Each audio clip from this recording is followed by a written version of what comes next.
দখলদার ইসরায়েলি বাহিনী গাজা উপত্যকায় প্রতিনিয়ত হামলা ও হত্যা করলেও তারা প্রতিমুহূর্তে চরম নিরাপত্তাহীনতায় ভুগছে। গাজা ভূখণ্ডে যেমন তারা হামাসের দ্বারা হামলার ও হত্যার শিকার হচ্ছে, অনুরূপভাবে ইসরায়েলের ভূখণ্ডে হিজবুল্লাহ, হামাস ও হুতিদের হামলায় বিপর্যস্ত হচ্ছে। সাগরে প্রতিদিনই ইসরায়েলি ও ইসরায়েল সংশ্লিষ্ট জাহাজে হামলা পরিচালনা করছে হুতি যোদ্ধারা। গতকালও ইসরায়েলি ভূখণ্ডে বড় ধরনের ক্ষেপণাস্ত্র হামলা চালিয়েছে হিজবুল্লাহ যোদ্ধারা। আর এবারের হামলা চালানো হয়েছে ইসরায়েলের সামরিক ঘাঁটিতে। কাতার ভিত্তিক টেলিভিশন চ্যানেল আল জাজিরা জানিয়েছে, লেবানন ভিত্তিক সশস্ত্র গেরিলা সংগঠন হিজবুল্লাহ যোদ্ধারা ঘোষণা দিয়ে ইসরায়েলের 4 সামরিক ঘাঁটিতে ক্ষেপণাস্ত্র হামলা পরিচালনা করেছে। লেবাননের মধ্যস্থান হতে হিজবুল্লাহ যোদ্ধারা ক্ষেপণাস্ত্র ও দক্ষিণ এলাকা হতে শক্তিশালী রকেট হামলা পরিচালনা করে। দখলদার বাহিনীর 4টি সামরিক ঘাঁটিতে হিজবুল্লাহ ক্ষেপণাস্ত্র হামলায় মুহূর্তের মধ্যে পুরো সামরিক ঘাঁটিগুলোতে আগুন ধরে যায় এবং পৃথক পৃথক সামরিক ঘাঁটিতে উল্লেখযোগ্য সংখ্যক দখলদার সেনারা হতাহত হয়।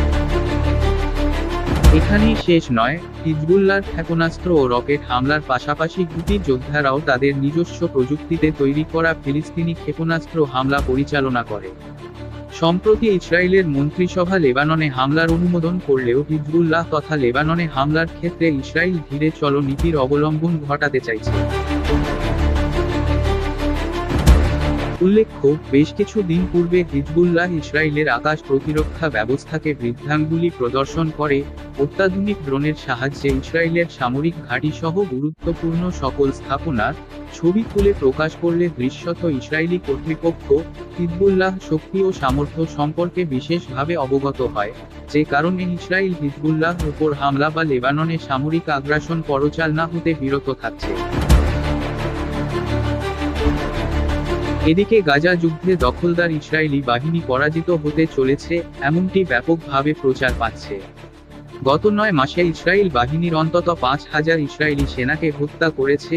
অবশ্য ইসরায়েলের পক্ষ হতে তাদের 5000 সেনা হত্যার বিষয়টি অস্বীকার করা হয়েছে। বিশ্বের অন্যতম প্রভাবশালী দৈনিক মার্কিন যুক্তরাষ্ট্র হতে প্রকাশিত ওয়াশিংটন পোস্ট জানিয়েছে, গাজা যুদ্ধের যে চিত্র তাতে দিনে দিনে স্পষ্ট হচ্ছে যে গাজা যুদ্ধে ইসরায়েল পরাজিত হতে চলেছে। গাজা যুদ্ধে ইসরায়েল পরাজিত হওয়ার আরও যে সকল কারণ বিদ্যমান তার মধ্যে বিশেষভাবে আলেখ্য দেশটির যুদ্ধরত সেনা সদস্যদের মাঝে সন্দেহ, অবিশ্বাস এবং হতাশা। অধিকাংশ সেনারা জীবন হানির শঙ্কায় আতঙ্কিত, তারা গাজা যুদ্ধে প্রাণ দিতে চাইছে না। ইসরায়েলের সাধারণ সেনাদের পাশাপাশি ঊর্ধ্বতন সেনা কর্মকর্তারাও চাইছে না গাজা যুদ্ধ চলমান থাকুক। তারাও যুদ্ধবিরতির পক্ষে অবস্থান নিয়ে যুদ্ধবিরতি চাইছে। যুদ্ধবিরতির ক্ষেত্রে সর্বাপেক্ষা বড় বাধা ইসরায়েলের প্রধানমন্ত্রী নেতানিয়াহু।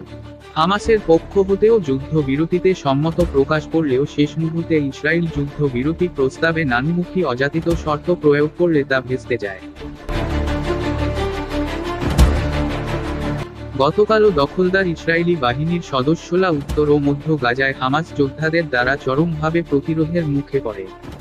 পশ্চিম গাজায় সপ্তাহব্যাপী দখলদার বাহিনীর হামলার পর গতকাল দখলদার বাহিনীর সদস্যরা চরমভাবে হামলার মুখে পড়ে। এদিকে ইসরায়েলের কারাগারে আটক ফিলিস্তিনি বন্দীদের উপর নির্বিচারে শারীরিক ও মানসিক নির্যাতন পরিচালনা করছে ইসরায়েল বাহিনীর সদস্যরা।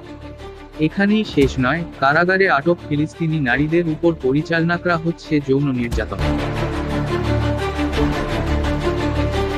এদিকে ইসরায়েলের হামলায় হামাস নিয়ন্ত্রিত গাজার এক উপমন্ত্রী নিহত হয়েছে। ইরান আবারও দখলদার ইসরায়েলিকে হুমকি দিয়েছে। তুরস্কের পক্ষ হতে বিশ্ববাসীকে আহ্বান জানিয়েছে ইসরায়েলকে অবশ্যই পরিত্যাগ করতে হবে। দখলদার ইসরায়েলি বাহিনীর অব্যাহত হামলায় রাফা শহরের অন্তত 80% বসতবাড়ি ধ্বংস হয়েছে। শিক্ষা প্রতিষ্ঠান ও হাসপাতালগুলোর অস্তিত্ব বিপন্ন হয়েছে।